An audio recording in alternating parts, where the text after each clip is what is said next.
staying with property and talking to Greg Rawlins from Grindrod Asset Management. And joining us from Florida is Paul Puryear from Raymond James. And still with me is Kevin Algeo. Gentlemen, thank you so very much for joining us today. Let's start off with you, Greg. And we're looking at the REITs market. We're looking at property, and we know traditionally here in South Africa, it's not a very big market, but we know internationally that is what Grindrod actually has delved into. Yes.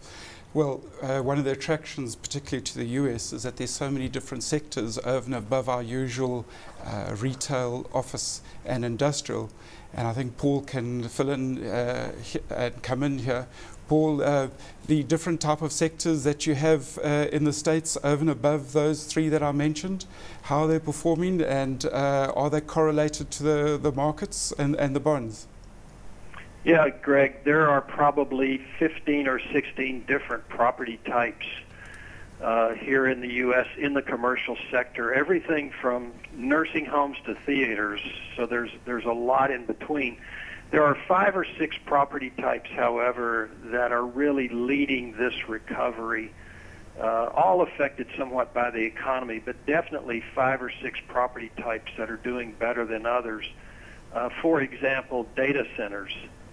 Which, of course, is serving the internet boom here and starting to serve it globally with one of our companies, Digital Realty. Life science, which provides real estate to the biotech sector, is another one. College housing is another specialty sector. Self-storage, little mini warehouses where people keep their belongings. So there are a number of different property types, and they don't all operate on the same cycle. Generally, pretty close to the macro commercial real estate cycle, but definitely some leaders and some laggards in the group. Yeah. Well, I mean, it's fascinating when we look at the U.S. property market, and it even comes down to what we talk about on a day-to-day basis, that is one of the biggest issues right now in the U.S. economy. Tell us about how closely linked it is to the property price movements that we see there. And also, it seems that there has been a lot of talk that a possible stimulus package, another stimulus package, could actually affect the REITs market in the U.S. Is that the right assumption to make?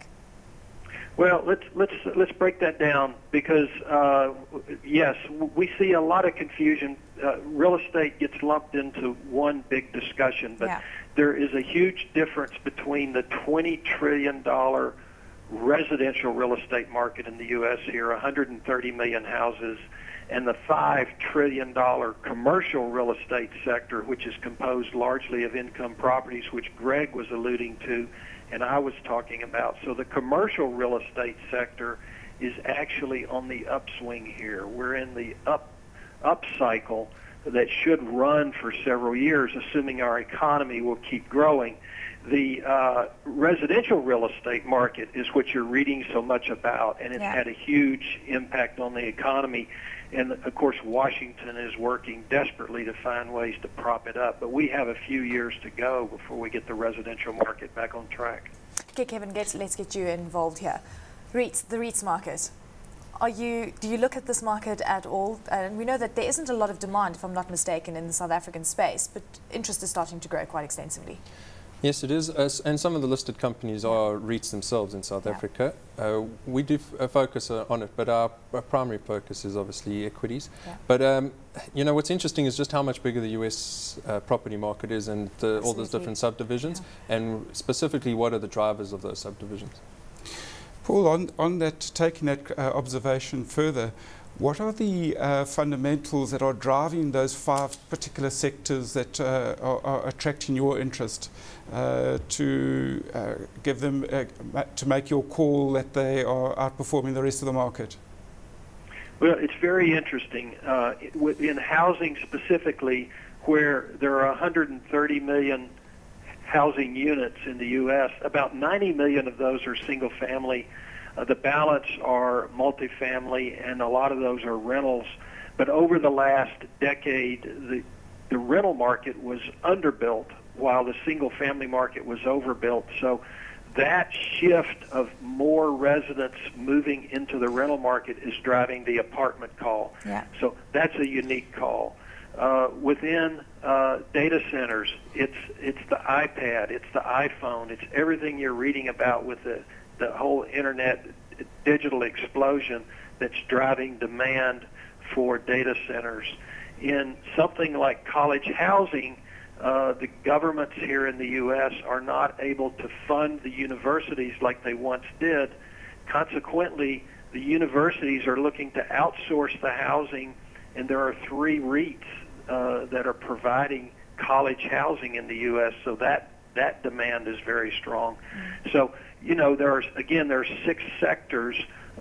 Self-storage is sort of another story in and of itself, where in self-storage there just hasn't been any supply. So out of the sectors, you know, they all have very different fundamental drivers. Okay, Greg, I'd like for you to tell us how South African investors can get access to international and US REITs in particular. Well, there's a number of global property funds that are managed from South Africa and also domiciled abroad, and it's quite easy. There's about five of them, one of them being the Grindrod Global Property Income Fund, and then we've got one in Ireland as well, to avail ourselves of this opportunity and this diversity of the global sector rather than focusing on one particular country. Tell us about the returns though. What is in it for the local investor? Well, it's the total returns since the crash has been about 75% total return, but I think that is a little bit unfair because you're coming from a very low base, but they have been exceptional for the last 3 years, and taking the information that Paul has given, I believe that it's sustainable at least for the next 3 years going forward. You mentioned total return and just the yield at the moment, and perhaps in the last 12 months? The distributions plus the capital growth. Since early 2009, you're looking at about 75%. Okay, Paul, very quickly, if we see a recession in the US, what kind of impact is that going to have on the market?